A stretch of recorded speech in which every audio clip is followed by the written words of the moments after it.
عزیز طلبہ، السلام علیکم ورحمۃ اللہ تعالی وبرکاتہ۔ بسم اللہ الرحمن الرحیم، اللہم صلی علی سیدنا و مولانا محمد کما تحب و ترضی بان تصلی علیہ۔ عزیز طلبہ، اس سے پہلے ہم نے فعل کی تعریف اور اس کی علامتوں کو بیان کیا تھا۔ آج ہم حرف کی تعریف اور اس کی علامتوں کو بیان کریں گے۔ آپ کی کتاب سے اصل عبارت کو پڑھیں گے۔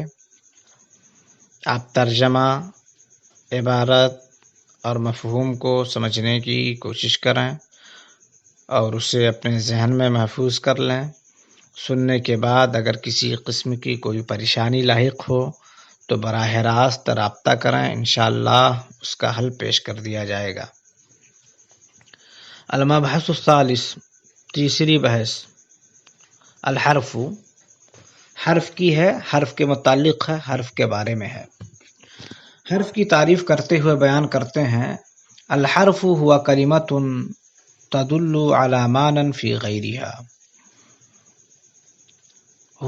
الحرف ہوا کلمۃ، حرف وہ ایسا کلمہ ہے، تدل علی معنی، جو ایسے معنی پر دلالت کرتا ہے، فی غیرہا، جو کلمہ کے غیر میں ہوتا ہے، دلالتاً خالیۃ من الزمن، ایسی دلالت جو زمانے سے عاری اور خالی ہوتی ہے۔ عزیز طلبہ، حرف کی تعریف مصنف نے بیان کی، اس کا مطلب یہ ہے کہ حرف ایک ایسا کلمہ ہوتا ہے جو معنی فی نفسہ ہی، یعنی معنی مستقل پر دلالت نہیں کرتا ہے، برخلاف اسم اور فعل کے۔ اور دوسری بات یہ ہے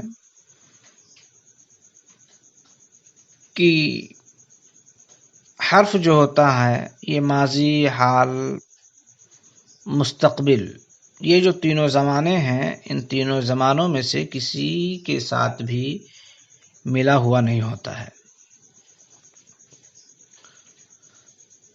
تو اب دو چیزیں ہو گئیں۔ پہلی چیزیں یہ کہ حرف جو ہوگا اس کی دلالت معنی مستقل، معنی فی نفسہ ہی پر نہ ہوگی، اور اس کے ساتھ تینوں زمانوں میں سے کوئی زمانہ ملا ہوا نہ ہوگا۔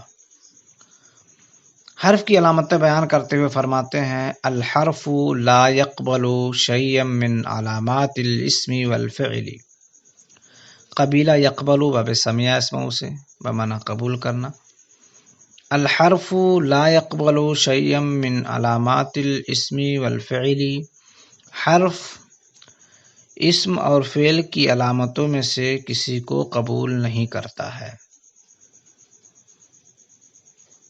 اس کا مطلب یہ ہے کہ حرف جو ہوگا وہ علامت اسم اور فعل میں سے کسی بھی علامت کو قبول نہیں کرے گا۔ اس سے یہ پتہ چلا کہ یہ جو علامتیں ہیں حرف کی، وہ علامتیں عدمی ہیں، اور اسم اور فعل کی جو علامتیں ہیں وہ علامتیں وجودی ہیں۔ ولا يدل على معنى في نفسه، اور نہ ہی معنی فی نفسہ پر، معنی مستقل پر دلالت کرے گا، اور نہ ہی معنی فی نفسہ پر دلالت کرتا ہے۔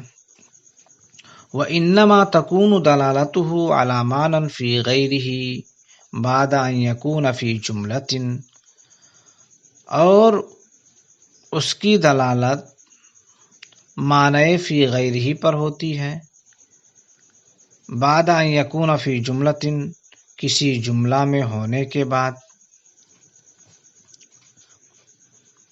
فالحرف من والحرف الی، مثلا مثال کے طور پر آپ من اور الی کو لے لیں، جب تک یہ علیحدہ اور جدا ہوتے ہیں، الگ ہوتے ہیں، تو یہ معنی مستقل اور معنی فی نفسہ سے خالی ہوتے ہیں۔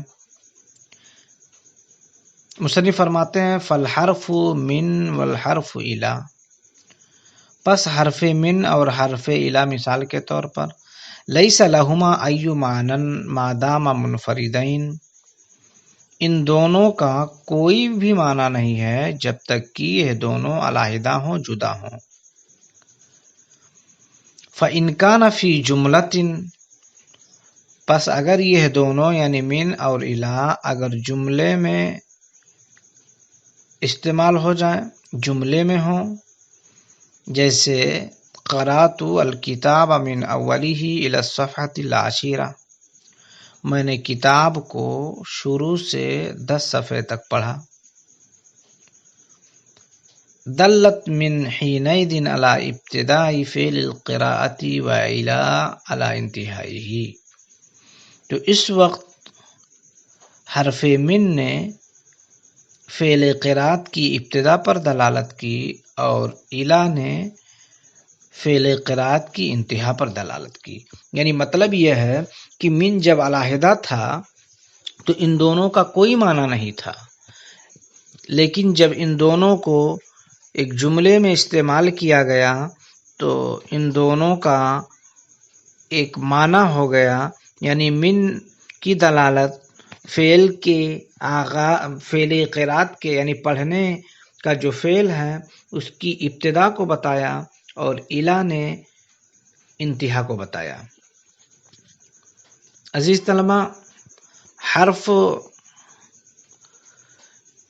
چونکہ معنی مستقل پر دلالت نہیں کرتا ہے، حرف کی دلالت معنی مستقل پر نہیں ہوتی ہے، اس وجہ سے حرف جو ہوتا ہے وہ مسند الیہ اور مسند بہ بننے کی صلاحیت نہیں رکھتا ہے، لیکن اس کے کلام عرب میں ڈھیر سارے فوائد ہیں جن کو آپ تفصیلی طور پر حروف کی بحثوں میں انشاءاللہ پڑھیں گے۔ والحرف لا يصح ان يكون مسندا الیہ ولا مسندا بہ، حرف مسند الیہ اور مسند بہ بننے کی صلاحیت نہیں رکھتا ہے۔ ولکن له فوائد کثیرہ تعرفها فی مباحث الحروف ان شاء اللہ تعالی، لیکن اس کے ڈھیر سارے فوائد ہیں جن کو تم حروف کی بحثوں میں انشاءاللہ پڑھو گے۔ وَأَهَمُّهَا أَنَّهُ يَرْبِطُ بَيْنَ الْاسْمَيْنِ، اور اس کا سب سے اہم فائدہ یہ ہے انہ یربط بین الاسمین کی وہ دو اسموں کے درمیان تعلق پیدا کرتا ہے، جوڑ پیدا کرتا ہے، ربط پیدا کرتا ہے۔ جیسے الاسد فی الغابہ، شیر جنگل میں ہے۔ الاسد ایک اسم ہے، الغابہ ایک اسم ہے۔ اسد کا معنی شیر ہے، غابہ کا معنی جنگل ہے۔ تو ان دونوں کے بیچ میں حرف فی آیا جس نے اسد اور غابہ کے مابین تعلق اور ربط پیدا کیا، اور اگر اسی حرف فی کو یہاں سے حذف کر دیا جائے، نکال دیا جائے، تو الاسد اور الغابہ کا تعلق ہی ختم ہو جائے گا، مطلب ہی فوت ہو جائے گا۔ او بین الفعلین، یعنی جس طرح سے دو اسموں کے درمیان حرف جو ہے تعلق پیدا کرتا ہے، اسی طرح سے دو فعلوں کے مابین بھی تعلق پیدا کرتا ہے۔ نحو جیسے ارید و نزور المدینۃ المنورۃ، میں مدینہ منورہ کی زیارت کرنا چاہتا ہوں۔ اب اس مثال میں آپ دیکھیں کہ ارید ان ازور، اریدو ایک فعل ہے اور ازور ایک فعل ہے جو ان مصدریہ کی وجہ سے منصوب ہے۔ تو اریدو اور ازور کے درمیان ان حرف مصدریہ آیا ہے، اس نے ارید اور ازور کے مابین تعلق اور ربط پیدا کیا ہے، اور اگر اس ان کو یہاں سے خارج کر دیا جائے تو ارید اور ازور کا کوئی مطلب ہی سمجھ میں نہیں آئے گا۔ اور ان کا مقصد فوت ہو جائے گا۔ تو پتہ یہ چلا کہ یہاں پر ارید اور ازور کے درمیان ان حرف مصدریہ نے تعلق پیدا کیا ہے، ربط پیدا کیا ہے۔ او بین اسم و فعل، یا ایک اسم یا ایک فعل کے درمیان تعلق اور ربط پیدا کرتا ہے، جیسے کتبت بالقلم، میں نے قلم کے ذریعہ لکھا۔ کتبت ایک فعل ہے اور قلم ایک اسم ہے۔ ان دونوں کے درمیان، یعنی کتبت فعل اور القلم اسم کے درمیان با حرف نے تعلق اور ربط پیدا کیا ہے۔ اگر اسے حذف کر دیا جائے تو ان دونوں کا مقصد فوت ہوگا، ان دونوں کا کوئی تعلق اور کوئی ربط ہی نہیں رہے گا۔ او بین الجملتین، یا دو جملوں کے درمیان تعلق پیدا کرتا ہے، نہ ہو جیسے لئن شکرتم لازیدنکم، اگر تم شکریہ ادا کرو گے تو میں تمہیں ضرور زیادہ دوں گا۔ اس مثال میں آپ دیکھیں کہ شکرتم ایک جملہ ہے، لازیدنکم دوسرا جملہ ہے۔ ان دو جملوں کے مابین ان نے، یعنی ان شرطیہ نے ربط پیدا کیا ہے۔ اگر اسے نکال دیا جائے، حذف کر دیا جائے تو مراد اور جو مقصد ہے وہ فوت ہو جائے گا۔ اس مثال سے مقصود یہ ہے کہ زیادتی کو شکر کے ساتھ معلق کرنا ہے، اور یہ مقصود بغیر حرف شرط کے حاصل نہیں ہو سکتا ہے۔ اب حرف کی تین قسمیں ہیں، ان تین قسموں کو بیان کرتے ہوئے مصنف فرماتے ہیں کہ حرف کی تین قسمیں ہیں۔ پہلی قسم وہ ہے جو اسم کے ساتھ خاص ہے، جیسے حرف جر، اور دوسری قسم وہ ہے جو فعل کے ساتھ خاص ہے، جیسے لم۔ تیسری قسم وہ ہے جو غیر خاص ہے، غیر مختص ہے، یعنی وہ تیسری قسم اسما پر بھی ان کا دخول ہوتا ہے، ان قسموں کا دخول ہوتا ہے، اور افعال پر بھی دخول ہوتا ہے، جیسے حرف عطف، حتی، سما وغیرہ، واو، اور جیسے واو۔ تو حروف عطفہ جو ہیں، حتی، سما، واو وغیرہ، تو یہ جو ہے اسما پر بھی داخل ہوتے ہیں، افعال پر بھی داخل ہوتے ہیں، اور استفہام کے دو حرف یعنی حمزہ اور حل کہ یہ جو ہے حمزہ فعل پر بھی آتا ہے اور اسم پر بھی آتا ہے، اسی طرح سے حل بھی اسم پر بھی آتا ہے، فعل پہ بھی آتا ہے۔ ترجمہ دیکھ لیں آپ۔ والحرف ثلاثۃ اقسام، حرف کی تین قسمیں ہیں۔ پہلی قسم قسم مختص بالاسم، پہلی قسم وہ ہے جو اسم کے ساتھ خاص ہے، کہ حرف الجر، جیسے کہ حرف جر، فی نحو حسن فی البیت، حسن فی البیت کی مثل میں، یعنی حسن گھر میں ہے۔ اب اس مثال میں آپ دیکھیں کہ فی جو حرف جر ہے اس کا مدخول البیت ہے، یعنی فی حرف جر جو داخل ہے وہ البیت اسم پر داخل ہے، کیونکہ حروف جارہ جو ہوتے ہیں ان کا دخول صرف اسم پر ہوتا ہے، فعل پر نہیں ہو سکتا ہے۔ اسی طرح سے وَإِنَّا فِي نَحْوِ إِنَّ الْحُكُومَةَ عَادِلَةٌ، اور ان الحکومت عادلۃ کے مثل میں، ترجمہ بے شک حکومت عدل و انصاف کرنے والی ہے۔ تو اب انا حرف مشبہ بالفعل جو ہے اس کا مدخول جو ہے حکومت، یہ اسم ہے، اس کا ان حرف مشبہ بالفعل جو داخل ہوا وہ اسم پر داخل ہوا. تو یہ پہلی قسم ہے جو اسم کے ساتھ خاص ہے.